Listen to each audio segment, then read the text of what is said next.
بسم اللہ الرحمن الرحیم الحمد للہ وکفی وسلام علی عبادہ الذین اصطفی وصلی وسلم وبارک علی نبینا المصطفی وعلی آلہ وصحبہ نجوم الہدی قادۃ التقوی اما بعد بالسند المتصل قال المصنف رضی اللہ عنہ باب اذ تصعدون ولا تلوون علی احد والرسول يدعوكم في اخراكم فأصابكم غما بغم لكي لا تحزنوا على ما فاتكم ولا ما أصابكم والله خبير بما تعملون۔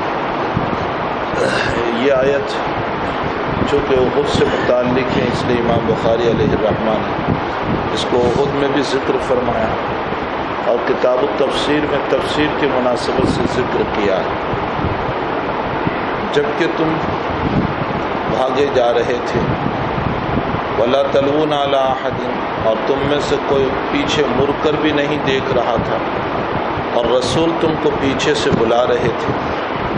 فَأَصَابَكُمْ غَمًّا بِغَمٍّ لِكَيْ لَا تَحْزَنُوا بس تم کو غم بالائے غم پہنچا تاکہ تمہیں غم نہ ہو تمہارے مال غنیمت کے چھوٹنے پر اور تمہارے مصیبتوں کے پہنچنے پر، اور اللہ باخبر ہے تمہارے ان کاموں سے جن کو تم کرتے ہو۔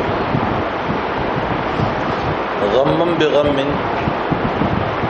با کو بعض مفسرین نے بدلیت کا معنی اور بعض مفسرین نے با کو ترقی کا معنی، با دونوں معنی میں آتا ہے۔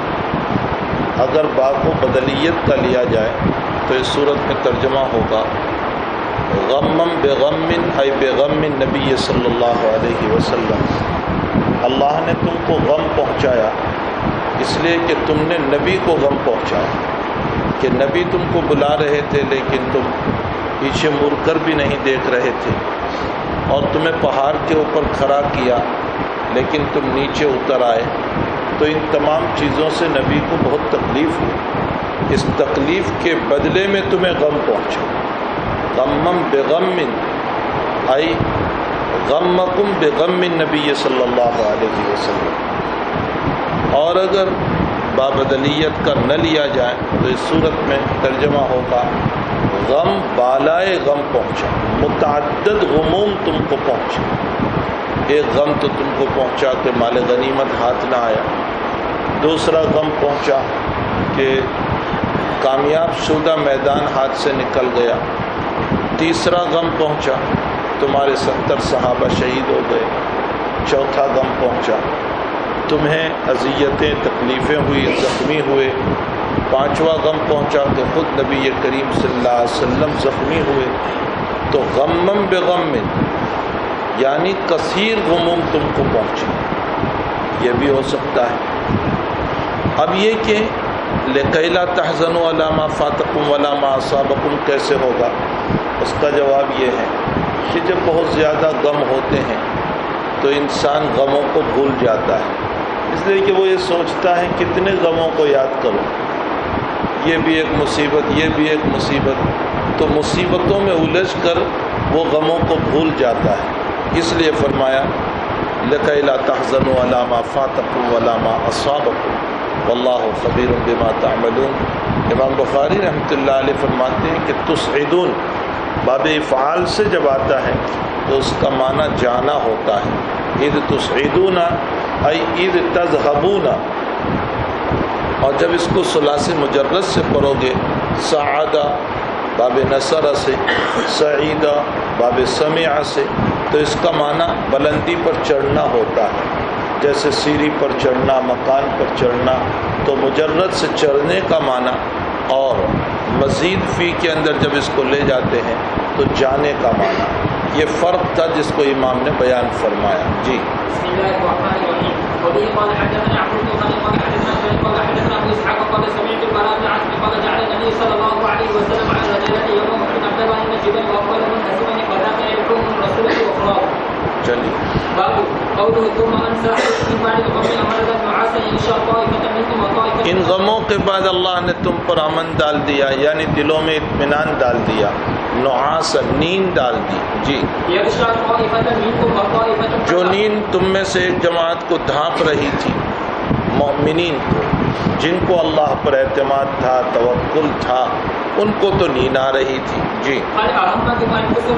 وطائفۃ قد اہمتہم انفسہم یظنون باللہ، اور ایک جماعت تم میں وہ تھی، یہ وہ لوگ تھے جن کا ایمان کچا تھا، جن کو اللہ پر یقین نہیں تھا، توکل نہیں تھا، ان کو نیند نہیں آ رہی تھی، بلکہ وہ جاہلیت کی سوچ رہے تھے اللہ کے باب میں. یظنون باللہ غیر الحق، حق کے علاوہ. ظن الجاہلیہ، جیسے کفر کے زمانے کی سوچیں تھی ویسے سوچ رہے تھے. کیا سوچ رہے تھے؟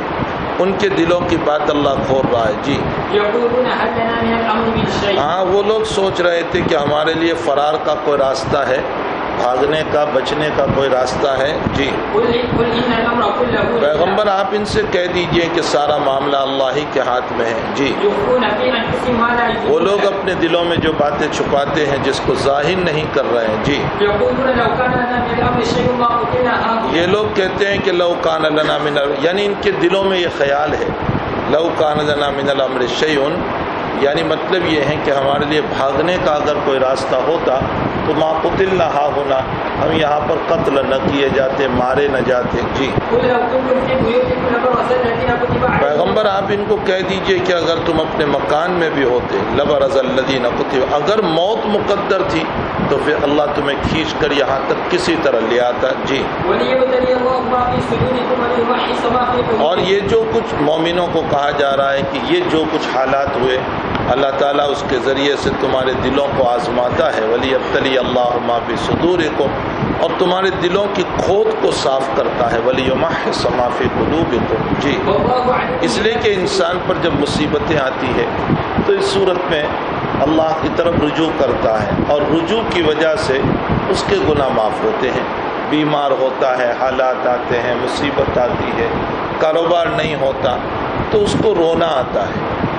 جب رونا آتا ہے تو اللہ سے دعا کرتا ہے، اور جب اللہ سے دعا کرتا ہے تو وہ اپنے گناہوں کو بھی یاد کرتا ہے، کہتا ہے کہ اللہ میرے گناہوں کی نحوست سے یہ سب کچھ ہو رہا ہے، تو پھر توبہ بھی ہو جاتی ہے. تو وَلِيُمَحِّصَ مَا فِي صُدُورِكُمْ ہوا یا نہیں؟ اللہ تعالیٰ دلوں کو صاف کرتا ہے حالات کے ذریعے سے. جی. جی. میں کبھی کبھی تعویذ کے باب میں متحد بن جاتا ہوں. تعویذ واویز تو آتی نہیں، میں تو عامل ہوں نہیں، لیکن بیچارے لوگ تعویذ لینے آ جاتے ہیں تو میں کبھی کبھی تعویذ میں متحد بنتا ہوں. جیسے میں نے آپ کو بتایا تھا کہ انگلینڈ میں مجھے کسی نے کہا کہ جو ہے شوہر میرا کہا نہیں مانتا، ہاتھ میں نہیں آتا، وہ رات میں دیر تک گھومتا رہتا ہے غلط راستوں کو. تو میں نے کہا کہ سبحان الذی اسریٰ بعبدہ، سبحان الذی سخر لنا ھذا وما كنا له مقرنین وإنا إلی ربنا لمنقلبون. جو دعائے سفر ہے اس کو 7 مرتبہ پانی پر پڑھ کر تیرے شوہر کو پلایا کر، تعویذ وائز کی ضرورت نہیں ہے، اس کو پلایا کر. میں نے اس میں مناسبت یہ رکھی کہ جب اس دعا کے ذریعے سے اللہ بڑے بڑے ہاتھی اور جانور کو تابع کر دیتا ہے تو یہ جانور بھی تابع ہو جائے گا، یعنی یہ شوہر جو ہے وہ بھی تابع ہو جائے گا اس کو پڑھ کے. تو یہ میری ایجاد کردہ اتحادی تعویذ ہے. تو لوگ آتے ہیں کہتے ہیں ہمیں نیند نہیں آتی، تو میں یہ آیت لکھ کر دیتا ہوں، ثم انزل علیکم من بعد الغم امنۃ نعاسا یغشی طائفۃ منکم وطائفۃ قد اہمتہم انفسہم یظنون باللہ غیر الحق ظن الجاہلیہ. یہ 2-4 لکھ کر کے دے دیتا ہوں، رات کو اس کو سوتے وقت پی لیا کرنا. اور خاص ایک دو وظیفے بھی بتا دیتا ہوں. انسان وظیفہ پڑھتا ہے تو شیطان صلح ہی دیتا ہے. تو یہ میری اتحاد کردہ تعویذ ہے. بعض لوگ آتے ہیں کہتے ہیں بچہ رات میں بستر پر پیشاب بہت کرتا ہے نیند کے اندر، تو میں لکھ دیتا ہوں بسم اللہ مجریہا و مرساہا ان ربی لغفور الرحیم. اس کا رکنا اور اس کا چلنا اللہ کے تابع ہے. شفا دے دیتا ہے اللہ تعالیٰ. وہ اس کی آیات کی برکت ہے، حقیقتاً وہ آیت کی برکت. تو یہ بھی ایک میری اتحاد کردہ تعویذ ہے. جی. وقال علی خلیفہ، امام بخاری علیہ الرحمہ کو یہ روایت خلیفہ نے بطور تحدیث بطور درس بیان نہیں کی بلکہ بطور گفتگو بیان کی ہے. ویسے ہی کسی مسئلے پر گفتگو کر رہے ہوں گے، اس لیے فرمایا وقال علی خلیفہ. جی.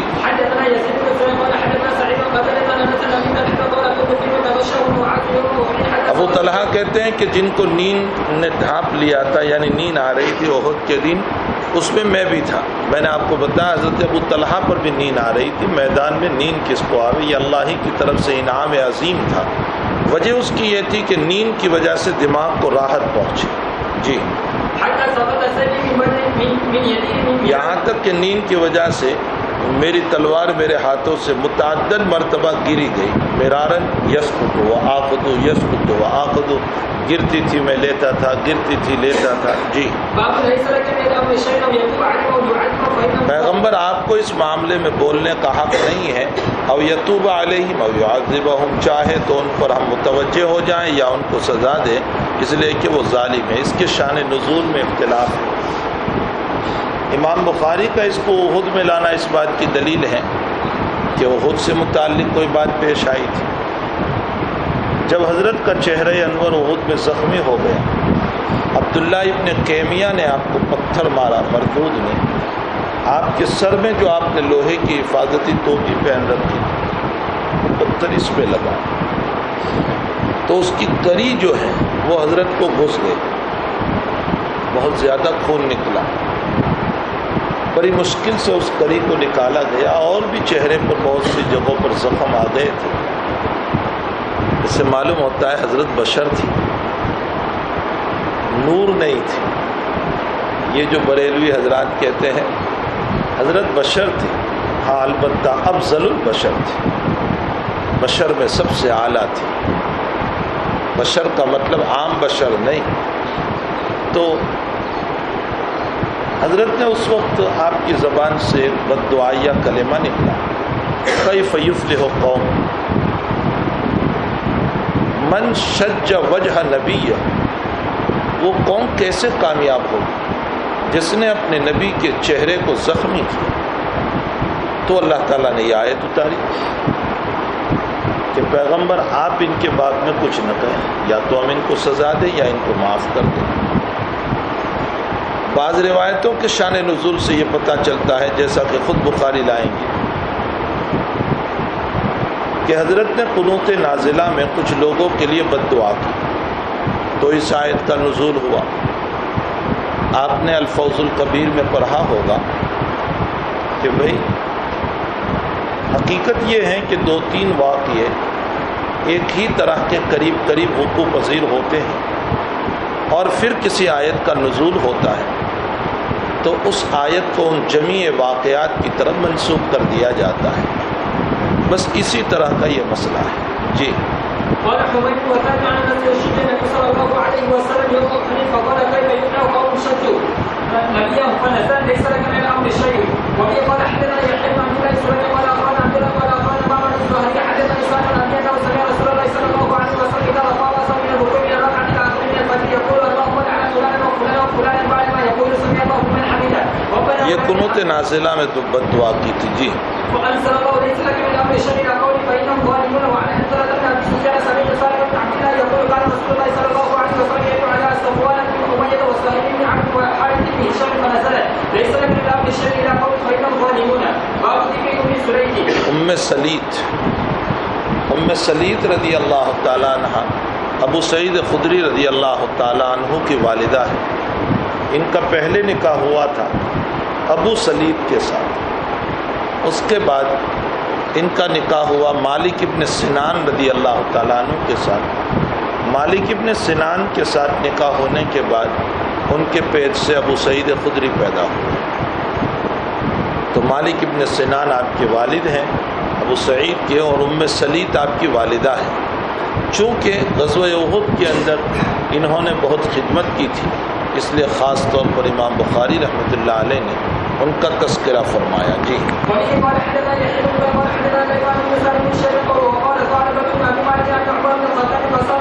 عمر بن الخطاب رضی اللہ تعالیٰ عنہ نے مروت جمع ہے مرتن کی چادریں، کچھ چادریں جو ہیں عورتوں کے لائق تھی وہ آئی تھی کہیں سے، تو حضرت نے عورتوں کے درمیان تقسیم فرمائی۔ جی ایک اچھی چادر باقی رہ گئی۔ جی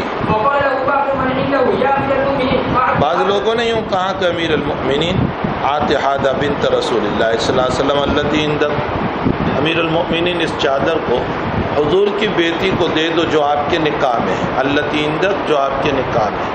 آپ کے نکاح میں حضور کی کون سی بیٹی تھی؟ آپ کے نکاح میں حضور کی نواسی تھی۔ حضرت عمر رضی اللہ تعالی عنہ نے حضرت علی رضی اللہ تعالی عنہ کی بیٹی سے نکاح فرمایا تھا جن کا نام تھا ام کلثوم، یہ حضرت فاطمہ سے تھی، اس لیے بنت رسول صلی اللہ علیہ وسلم کہا، چونکہ نواسی تھی نبی علیہ السلام کی۔ اب یہاں ہم شیعوں سے کہیں گے کہ اگر عمر کافر تھے تو علی نے اپنی بیٹی کافر کو کیوں دی؟ اگر عمر تمہاری نظر میں کافر تھے تو علی نے اپنی بیٹی کیسے دی؟ دوسری بات یہ ہے کہ اگر عمر تمہاری نظر میں، جیسا کہ وہ لوگ کہتے ہیں کہ زبردستی علی کی بیٹی کو لے لیا تھا، ہم یوں کہتے ہیں کہ علی تو بڑے شجاع اور بہادر تھے،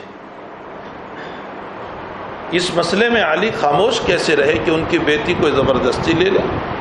اور اتنے سارے صحابہ تھے، حسنین کہاں گئے؟ ساری ان کی اولاد، کچھ نہیں ہے، ان کی من گھڑت کہانیاں ہیں۔ حضرت عمر نے بنت رسول سے یعنی بنت علی سے اس لیے نکاح کیا تھا تاکہ حضرت کے نسب سے اپنا تعلق باقی رہے، اس لیے نکاح کیا تھا۔ تو کسی نے کہا کہ حضرت بنت رسول جو آپ کے نکاح میں ہے ام کلثوم بنت علی، ان کو دے دو۔ جی فرمایا نہیں، ان کو نہیں دیں گے، ام سلید زیادہ حقدار ہے۔ جی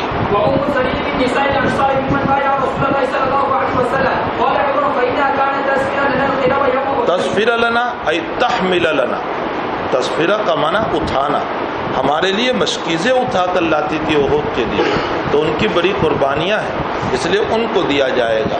یہاں سے ایک بات معلوم کہ کسی کی پرانی قربانیوں کا احسان فراموشی نہیں کرنی چاہیے، جو پرانی قربانی ہوتی ہے ان قربانیوں کو یاد رکھنا چاہیے۔ جی عمومی طور پر آج کل یہ مسئلہ ختم ہو گیا، اولاد بھی اپنے ماں باپ کی قربانیوں کو بھول جاتی ہے، چھوٹا بھائی اپنے بڑے بھائی کی قربانیوں کو بھول جاتا ہے، بہنیں اپنے بھائی کی قربانیوں کو بھول جاتی ہیں، اپنے چچاؤں کی قربانیاں لوگ بھول جاتے ہیں، اپنے استاذ کی قربانیاں لوگ بھول جاتے ہیں، جو ان کے احسانات ہوتے ہیں ان کو بھول جاتے ہیں۔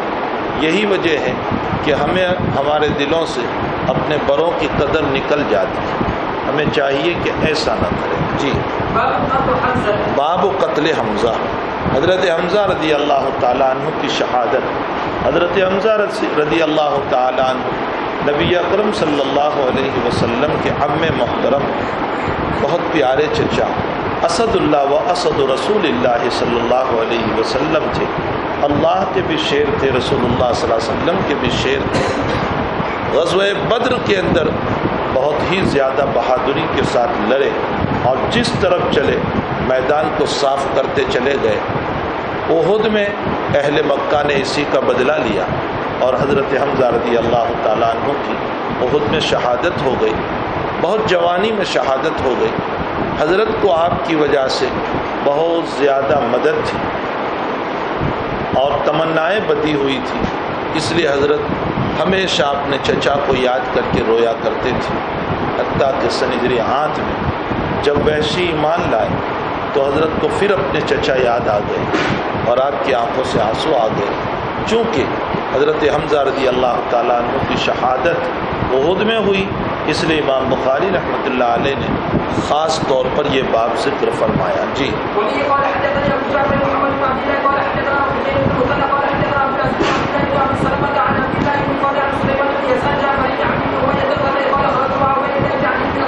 جعفر ابن عمرو ابن امیہ الزمری کہتے ہیں کہ میں عبید اللہ ابن عدی ابن خیار کے ساتھ چلا۔ یہ کہاں گئے تھے؟ یہ گئے تھے شام،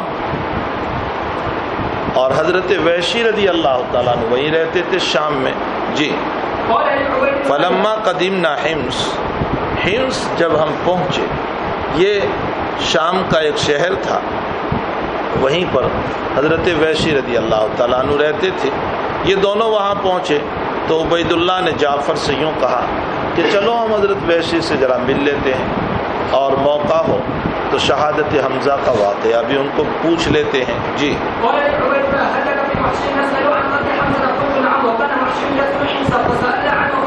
فسألنا عنہ، ان سے متعلق ہم نے معلوم کیا کہ وہ کہاں ملیں گے۔ جی فرمایا وہ آگے ایک مکان ہے، اس کے سائے میں بیٹھے ہوں گے۔ کانہ حمید، حمید کہتے ہیں پانی سے بھرا ہوا مشکیزہ، اور جس مشکیزے پر بال نہ ہو، چمڑے کا بنتا ہے مشکیزہ، اور بعض بال واتے ہوتے تھے بعض بلا بال، جس پر بال نہ ہو اور بھرا ہوا ہو۔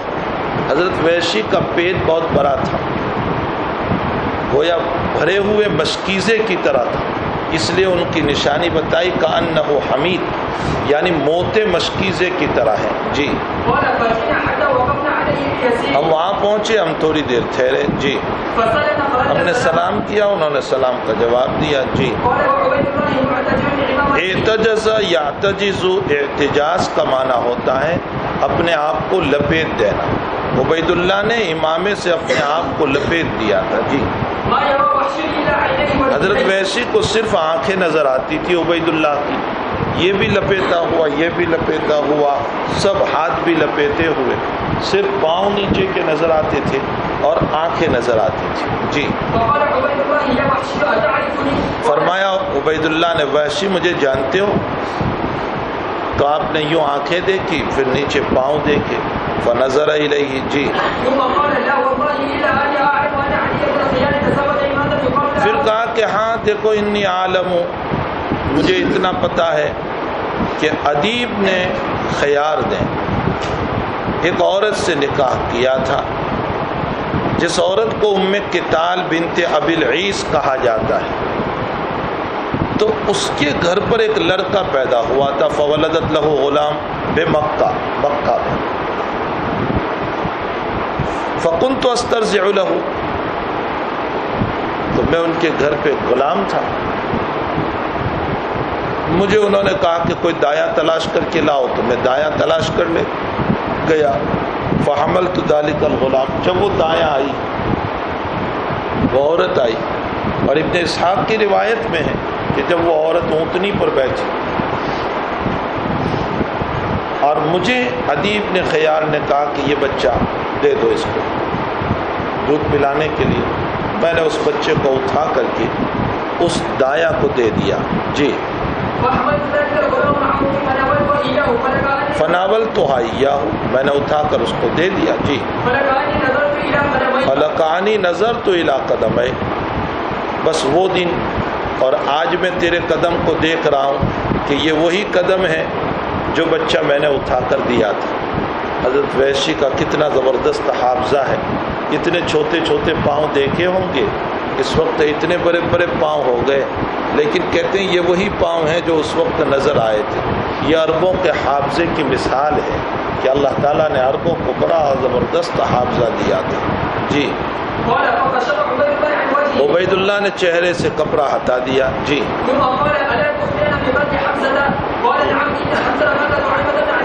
کہا ضرور تمہیں بتاؤں گا حضرت حمزہ کی شہادت کا مسئلہ کیا ہوا تھا، اور ابن اسحاق کی روایت میں ہے کہ میں تمہیں ایسے بیان کروں گا کما قلت لرسول اللہ صلی اللہ علیہ وسلم اذا سألنی، جیسے میں نے حضور کے سامنے بیان کیا تھا اسی طرح پورا بتاؤں گا جب حضور نے مجھ سے معلوم کیا تھا، مطلب میں کتمان نہیں کروں گا۔ جی حمزہ نے طعیمہ بن عدی بن خیار کو بدر کے اندر قتل کیا تھا. عدی بن خیار، خیار کا لفظ غلط ہے، یہ راوی کی غلطی سے آ گیا. طعیمہ بن عدی بن نوفل ہے. اصل میں مشابہت راوی کو کہاں سے لگ گئی؟ عبید اللہ بن عدی بن خیار ہے اوپر جو جانے والے ہیں، تو عبید اللہ کے باپ کا نام بھی عدی ہے اور طعیمہ کے باپ کا نام بھی عدی ہے. تو اس کی بنیاد پر راوی نے وہاں خیار تھا تو یہاں بھی خیار نقل کر دیا، حالانکہ یہ نوفل ہے. جی. فقال علی مولایا، تو میرے مولا نے جو زبیر ابن مطعم تھے مجھے یوں کہا کہ اگر تو نے میرے چچا کا بدلہ لے لیا تو طعیمہ بن عدی بن نوفل کا، احد کے اندر مجھ سے کہا کہ اگر تو نے بدر میں میرے چچا جو مارا ہے حمزہ نے، اس کے بدلے میں اگر تو حمزہ کو مار دے تو میں تجھے آزاد کر دوں گا. جی. عام عینین احد پہاڑ کے سامنے ایک چھوٹا پہاڑ ہے. جب آپ وہاں حج عمرے کے لیے جاؤ تو آپ کو پتہ چلے گا ادھر احد پہاڑ ہے، ادھر چھوٹا پہاڑ ہے، وہ عینین کہا جاتا ہے. تو جیسے اس کو جنگ احد کہا جاتا ہے اسی طرح اس کو جنگ عینین بھی کہا جاتا ہے. جی. بینہو، ظاہر سی بات ہے کہ یہ پہاڑ بیچ میں ڈھلوان جگہ ہیں، وہیں پر جنگ ہوئی تھی. جی. تو میں بھی نکلا قتال کے لیے. جی. فلما ان اصطف للقتال، جب صفیں آراستہ ہو گئی قتال کے لیے. اصطف صف بنانے کا معنی. خرج سبا،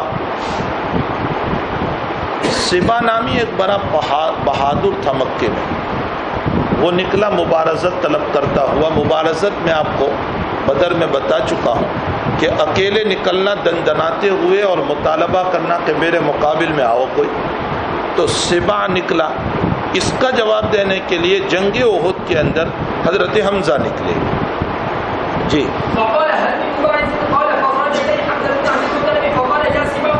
کہنے لگ حضرت حمزہ نے اس سے کہا یا سبا یبن ام انمار، او ام انمار کے بیٹے، مقطعات البزر، شرمگاہ کو کاٹنے والی کے بیٹے. مقطع قطع کرنا، بزر شرمگاہ. اصل میں سبا کی والدہ عورتوں کا ختنہ کرتی تھی مکے میں، اور ختنہ کرنے کا یہ کام گھٹیا سمجھا جاتا ہے. ہمارے وہاں بھی کسی زمانے میں یہ نائی جو ہوتے تھے نا، نائی، وہ کیا کرتے تھے ختنہ. یہ تو اب ڈاکٹر کرتے ہیں، ورنہ پہلے نائی کرتے تھے. ہم نے خود اپنے بچپن میں دیکھا کہ باقاعدہ نائی کو بلایا جاتا اور اس دن جشن جیسا منایا جاتا اور وہ گھر پہ آ کر ختنہ کرتا تھا.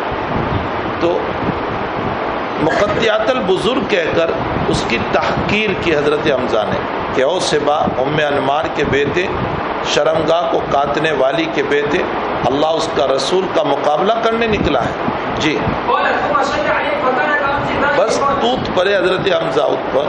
فقانہ کا ام سے ظاہر، کل کی طرح جانے والا ہو گیا، یعنی ختم کر دیا. جی. ویسے کہتے ہیں میں چھپا ہوا تھا ایک بڑی چٹان کے پیچھے حضرت حمزہ ہی کے توہ میں، جب حمزہ یوں مار کر واپس آ رہے تھے. جی. قریب میرے جب ہوئے تو میں نے حربہ مارا. حربہ کہتے ہیں چھوٹے نیزے، اتنا ہوتا ہے. اپنی زبان میں جو لمبا ہوتا ہے اس کو بھالا کہتے ہیں، نیزہ. عربی میں اس کو حربہ، لیکن یہ بڑا بھی ہوتا ہے چھوٹا بھی ہوتا ہے. میں نے اپنا چھوٹا رکھا تھا، بڑا تیز تھا. میں نے اٹھا کے زور سے مارا دور سے، تو حضرت کے پیٹ میں لگا، یہاں روایت میں یہاں لگا اور پیچھے کو نکل گیا. اتنے زور سے میں نے مارا. جی. فاضا ہوا فی سنتی، سننا بولتے ہیں یہ ناف اور سینہ، اس کے بیچ کا حصہ. حتی خرجت من بین ورقی، ورقہ کہتے ہیں پیچھے کا حصہ، پیچھے نکل گیا. جی. بس وہ مسئلہ ہو گیا. فقان ذلک العہد بہ، یعنی میرا کام تمام ہو گیا. جی. اس کے بعد میں مکہ میں رہنے لگا، یہاں تک کہ اسلام پھیلا، حتی فشا فی الاسلام۔ اور جب اسلام مکے میں آ گیا تو میں مکے سے بھاگ گیا طائف کی طرف، اس لیے کہ بہت سارے لوگ جو ایمان نہیں لا رہے تھے وہ طائف چلے گئے، میں بھی چلا گیا۔ جی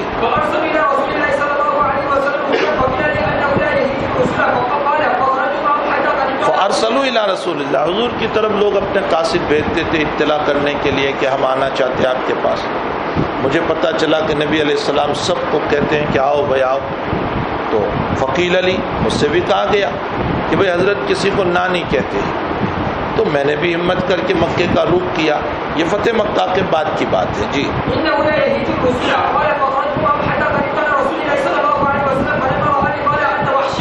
جب آئے تو مجھے دیکھا حضرت نے، مجھے پوچھا انت وحشی، تم وحشی ہو نا؟ جی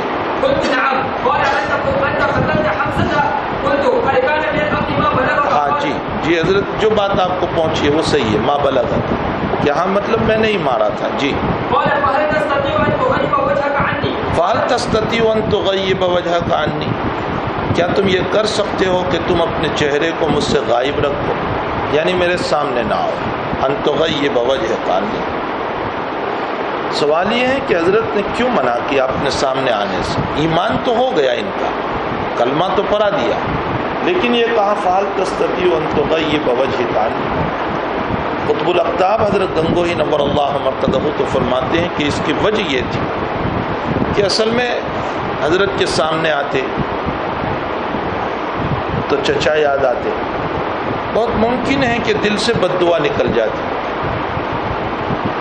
اس لیے حضرت نے منع فرمایا، اس لیے کہ حضرت بد دعا دینا نہیں چاہتے تھے۔ حضرت شیخ رحمۃ اللہ علیہ فرماتے ہیں کہ بہت ممکن ہے حضرت نے اس لیے فرمایا کہ بد دعا تو بہت دور کی بات، وہ جب سامنے آتے تو حضرت کو چچا یاد آ جاتے تو دل کو اذیت ہوتی، اور اذیت رسول ہی ہلاکت کا ذریعہ ہو جاتا۔ بد دعا نہ کرتے تو بھی اذیت رسول ہلاکت کا ذریعہ ہو جاتا۔ قرآن میں ہے حق تعالی شانو فرماتے ہیں لا ترفعوا اصواتکم فوق صوت النبی ولا تظہروا له بالقول کظہر بعضکم لبعض ان تحبط اعمالکم وانتم لا تشعرون۔ تو زور سے بولنا اس سے نبی کو اذیت ہے اور احباط عمل ہو سکتا ہے، تو چچا کی یاد سے تو اور زیادہ اذیت ہوتی، تو حبط عمل ہو جاتا، اس لیے آپ نے منع فرمایا۔ ہمارے حضرت نے یہاں ایک بات یوں کہی کہ یہ بھی ممکن ہے کہ حضرت نے اس لیے منع کیا کہ جب سامنے آتے تو چچا کی یاد آتی تو قلب مقدر ہو جاتا، اور مقدر قلب کے ساتھ متعلم کو فائدہ نہیں ہوتا ہے۔ اگر استاذ اور شیخ کا دل خوش ہو تو متعلم اور طالب علم اور مرید کو فائدہ ہوتا ہے، اور اگر شیخ کا دل خوش نہ ہو تو پھر متعلم کو فائدہ نہیں ہوتا، تو ان کو فائدہ ہی نہ ہوتا۔ شاہ ولی اللہ صاحب رحمۃ اللہ علیہ نے ایک بہت عجیب بات لکھی۔ شاہ صاحب رحمۃ اللہ علیہ فرماتے ہیں کہ اصل میں نبی اکرم صلی اللہ علیہ وسلم کو وحشی سے مناسبت طبعیہ ہی نہیں تھی، طبعی مناسبت ہی نہیں تھی۔ یہی وجہ ہے کہ حضرت وحشی ایمان کے بعد بھی شراب پیتے رہے، حتیٰ کہ ان کا نام بھی دیوان میں سے نکال دیا تھا، کثرت سے شراب پیتے تھے۔ حضرت عمر ابن اسحاق نے نقل کیا ہے کہ حضرت عمر رضی اللہ تعالیٰ عنہ نے فرمایا تھا لن یترک اللہ تبارک و تعالی قاتل حمزہ، اللہ تعالی حمزہ کے قاتل کو چھوڑے گا نہیں۔ تو ایمان تو خیر وحشی رضی اللہ تعالیٰ عنہ کو مل گیا، لیکن شراب کے مسئلے میں ہمیشہ اسی کے اندر رہے، تو حضرت کو مناسبت طبعیہ نہیں تھی۔ شاہ ولی اللہ صاحب نے اس پر لکھا ہے، معلوم ہوتا ہے استاذ کو جب طالب علم سے مناسبت طبعیہ نہیں ہوتی تو اس طالب علم کی زندگی بننے کے بجائے غلط راستے کی طرف چلی جاتی ہے۔ بہت بری بات ہے.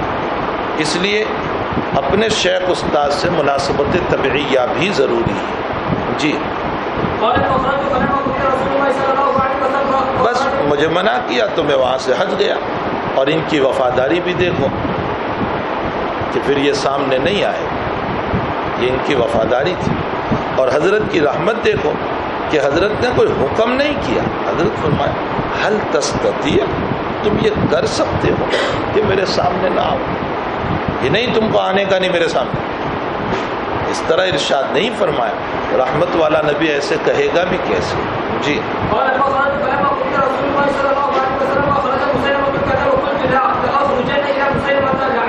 پھر حضرت کا انتقال ہو گیا، دنیا سے رخصت ہو گئے. مسیلمۃ الکذاب نے نبوت کا دعویٰ کیا دور صدیقی میں، جس کے نتیجے میں جنگ یمامہ ہوئی. تو میں نے سوچا کہ میں نے کفر کے زمانے میں اسلام کے بہت بڑے آدمی کو مارا ہے، تو اس کے بدلے میں اسلام کے زمانے میں کفر کے بڑے آدمی کو ماروں تاکہ بدلہ ہو جائے. تو میں نے تھام لیا کہ مسیلمہ کو ماروں گا. جب جنگ یمامہ ہوئی تو میں بھی گیا جنگ یمامہ میں. جی تاکہ حمزہ کا بدلہ ہو جائے. فوقا فی ابیہ حمزہ. جی فی سلمت جدار، سلمہ کہتے ہیں فتن. وہ آدمی یعنی مسیلمہ جو ہے وہ ایک دیوار کی فتن کے پاس کھڑا تھا. جی کیسا تھا؟ کم بخت کہیں کا، جمل اورق، جیسے خاکستری رنگ کا اونٹ ہو. بھلا نبی کبھی ایسا ہوتا ہے؟ نبی تو خوبصورت ہوتا ہے، جمال والا ہوتا ہے. نبی سے بڑھ کر خوبصورت کوئی نہیں ہوتا.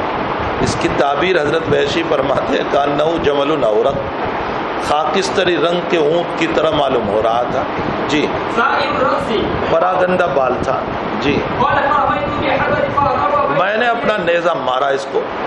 فرميته بحربتي. جی جی یہ نیزہ پیچھے سے مارا.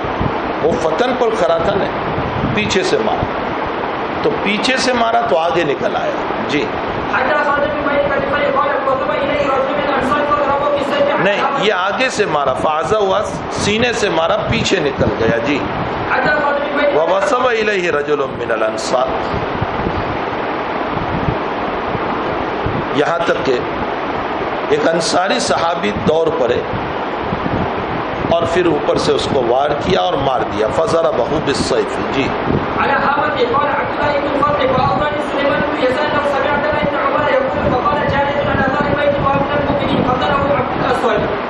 یہ ایک عورت تھی، ایک لڑکی تھی جو اپنے مکان کے چھت پر چڑھی اور کہنے لگی وہ امیر المؤمنین. یہ غلط ہے.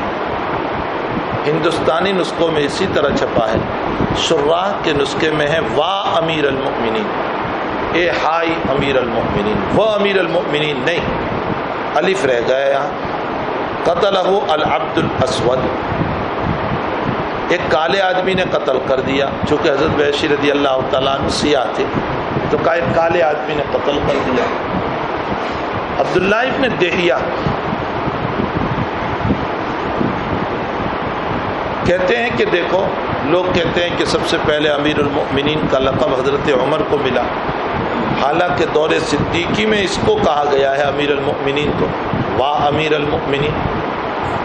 لیکن حافظ نے اس کا جواب دیا کہ اس کو تو ایک لڑکی نے کہا واہ امیر المؤمنین جو ماننے والی تھی، اور حضرت عمر رضی اللہ تعالیٰ عنہ کو تو جمع مسلمان نے کہا ہے. دونوں میں بہت بڑا فرق ہے. یہ تو ایک لڑکی تھی جس نے کہا واہ امیر المؤمنین، یہ عام لفظ نہیں تھا. جی احد کے دن جو صحابہ کو زخم پہنچے اور حضرت کو جو زخم پہنچے. جی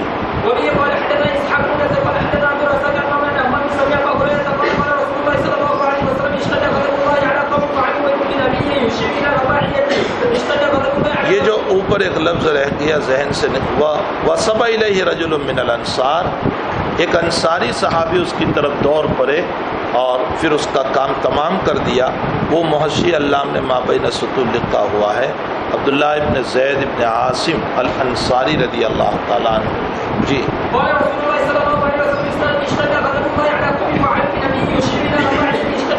اشتد غضب اللہ، اللہ کا غضب بہت سخت ہوتا ہے اس قوم پر، علی قوم فعلوا بنبیہ، جو اپنے نبی کے ساتھ ایسا معاملہ کرے. اور یوں اشارہ کیا اپنے زخموں کی طرف، اپنے دانت کی طرف، اس لیے کہ حضرت کا رباعی دانت یہ شہید ہوا تھا، ٹوٹ گیا تھا احد کے اندر. تو اللہ اس پر بہت غضبناک ہوتا ہے جو اپنے نبی کے ساتھ یہ معاملہ کرے، یعنی زخمی کرے. جی. اور اللہ کا غضب اس پر بھی بہت سخت ہوتا ہے جس کو نبی مارے. اس لیے تمام جنگوں کو آپ اٹھا کر دیکھ لیں، حضرت کے ہاتھ سے کوئی نہیں مارا گیا، کوئی نہیں. ایک واقعہ بھی آپ کو نہیں ملے گا. صرف ایک تاریخ کی کتابوں میں ایک واقعہ ملتا ہے کہ کسی کو حضرت نے نیزے سے یوں چھید کر دیا تھا، وہ اتنا چلاتا رہا. احد ہی کا واقعہ، وہ اتنا چلاتا رہا، لوگوں نے کہا ارے معمولی سے خراش پر اتنا چلا رہا ہے. کہا محمد کی خراش ہے، اگر محمد تھوک بھی دیتا تو میں ہلاک ہو جاتا، ورنہ حضرت کے ہاتھوں کوئی نہیں مارا گیا. جی.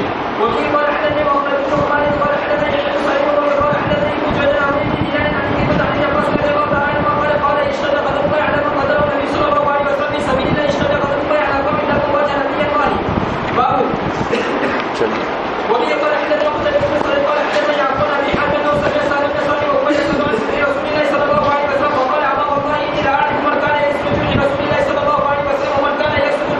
یعنی راوی فرماتے ہیں کہ کس نے حضرت کے زخم کو دھویا تھا اور کون پانی ڈال رہا تھا مجھے سب معلوم ہے. جی. اور کیا دوا کی گئی تھی، وہ بیما دویہ، کس چیز سے دوا کی گئی تھی. جی. فاطمہ دھو رہی تھی، علی پانی ڈال رہے تھے. جی. مجن ڈھال میں بھر کر لاتے تھے. جی.